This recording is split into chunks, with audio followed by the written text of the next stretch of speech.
meron daw isang former chief PNP receiving a monthly payroll from you. Pwede bang malaman kung sino itong former chief PNP? I'm concerned because I am a former chief PNP. Baka mamaya, mayroong lalabas na script dyan na si Bato ay tumatanggap ng pera galing sa'yo. At nag-meet ba tayo in person? Never po. Sigurado ka? Sigurado po. Selfie. May selfie ka sa akin? Selfie, I think wala po. Ayaw mong pumuntang China dahil involved ka ng pugo. Siguradong katay ka sa gobyerno ng China pag umuwi ka doon.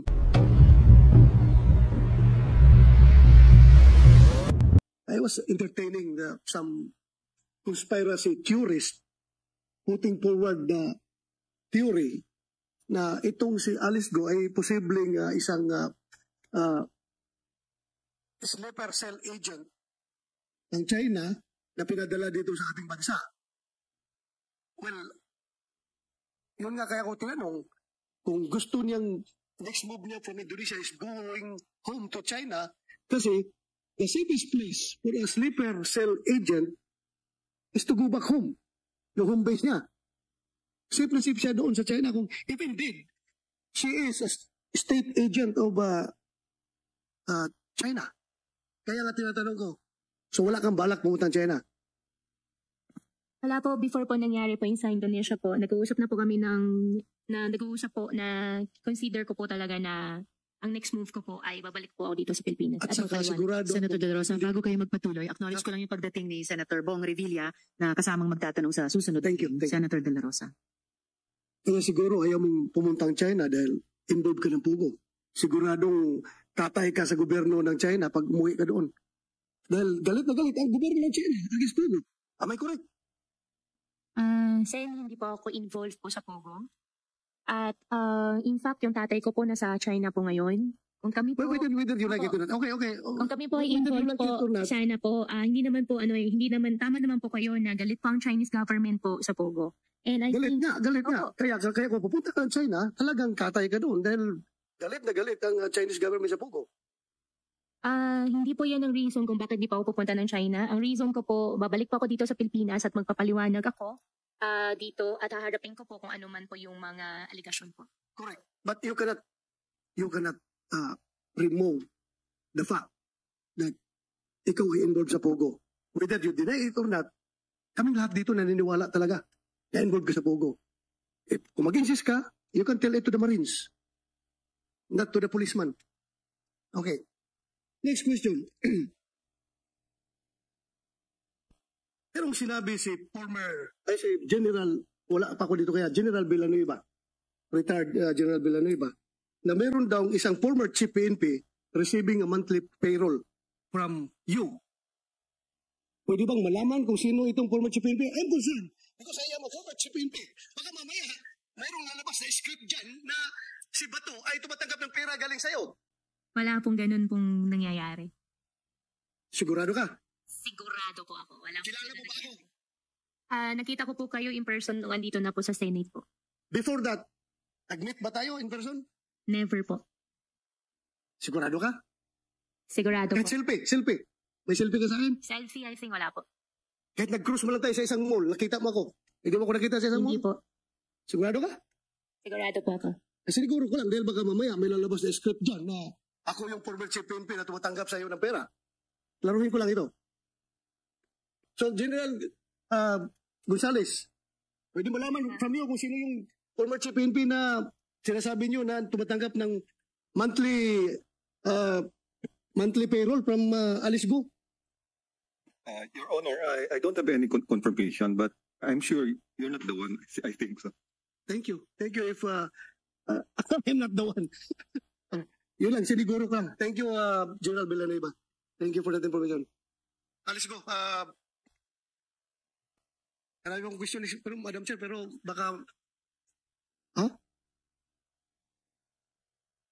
Next hearing, thank you for that, Madam Chair. Let me just put into the records and propound the statements made by Senator Win and our dear colleagues here that it is crystal clear na yung fund na pina-funnel, Madam Chair, yung profit sharing between Lucky South 99 and Zone Yuan, pati yung pagbili ng mga ari-arian ni alias Alice, kitang-kita po natin kung saan nanggagaling. Hindi po sa legitimate business transaction. Kanina nung wala si SPPT, Senator Jinggoy, yung 8 lupa sa Las Piñas nabili niya pero hindi kumikita yung source of income niya na kumpanya. No? And just to put on record lang din, Mayor Kalugay, tama po itong sinubmit nyo na SOSE, no? 2019, 45,000 ang expenditure nyo sa SOSE.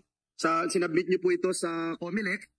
Dito po sa akin yung kopya. At tapos yung 2022, 55,200 yung inyo pong expenditure. Is this correct, Your Honor? Sa public document.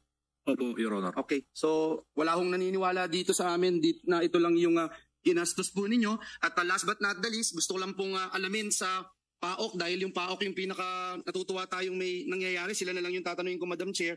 Yung pong kung paano kaming makakatulong para madakip, maka-issue. I don't know kung naka-red notice na itong mga salary na ito. Itong sila Wang Ziyang, sila Zhang Ji, at higit sa lahat yung Duan Renwu.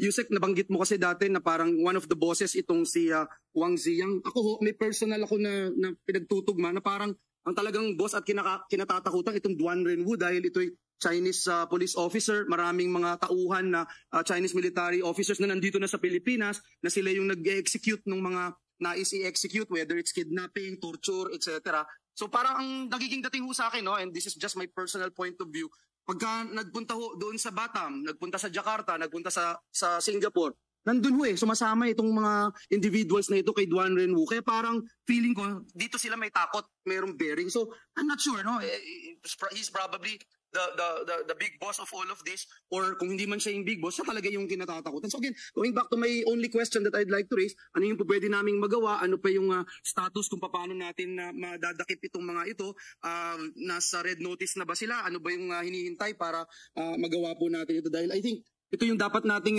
pagtuunan ng pansin dahil sila yung tunay na nanggahasa sa ating bayan sa pamamagitan ng pag-flourish nitong Pogo hubs at itong mga karumal-dumal ng mga kriminalidad dito sa ating bansa. Please. Mr. Cruz, briefly please. Yes, sir. Madam Chair, yung ginagawa po nating hearing dito, malaking bagay. In a way, ma'am, tingin ko lang, ma'am, nakatulong ng malaki ito para makuha natin yung mga dapat makuha sa ibang bansa, even without the red notice.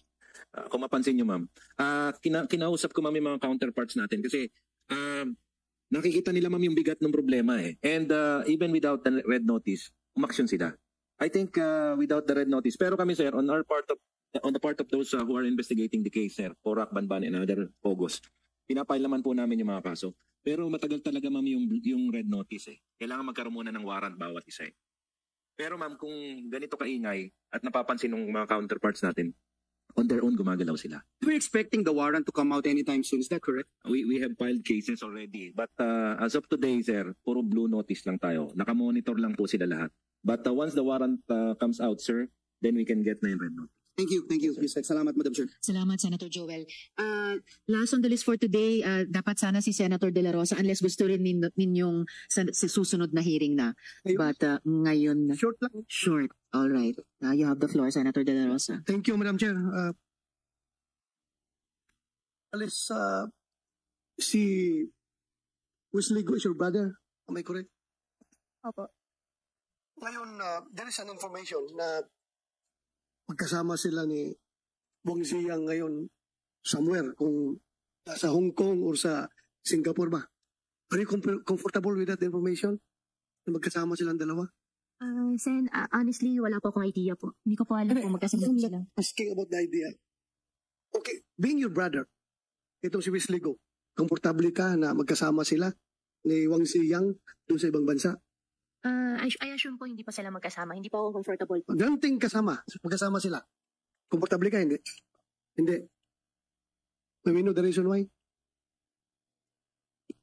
We are helping you here. Opo, sorry po. I refuse to answer po. Hindi ka komportable. Hindi pa ako comfortable po na sabihin po. Pero hindi pa ako comfortable po na magkasama po. Magkasama sila. Okay. Thank you. Next question, Alice.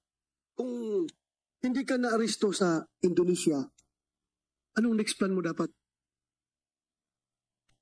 Halimbawa, hindi ka pinakialaman ng Indonesian authorities. Anong next plan mo? What's your next move? Supposed to be your next move. Actually, honestly po, Sen, nag-uusap po kami na uwi na po ako dito sa Pilipinas. Uwi sa Pilipinas. haharapin ko po at magpapaliwanag po ako. Wala kang plano na umuwing China?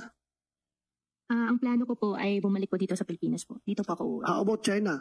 Were you entertaining the thought of Wala going po. to China? China, wala po. So, At saka Senator De La Rosa, if I may, sinabi mo, Puhuaping, balak mo sana, gusto nyo sana bumalik dito at magpaliwanag. I highly encourage you to do that during this hearing. Magpaliwanag hanggat kaya mo. I think you know what I mean. Senator De La Rosa. I am just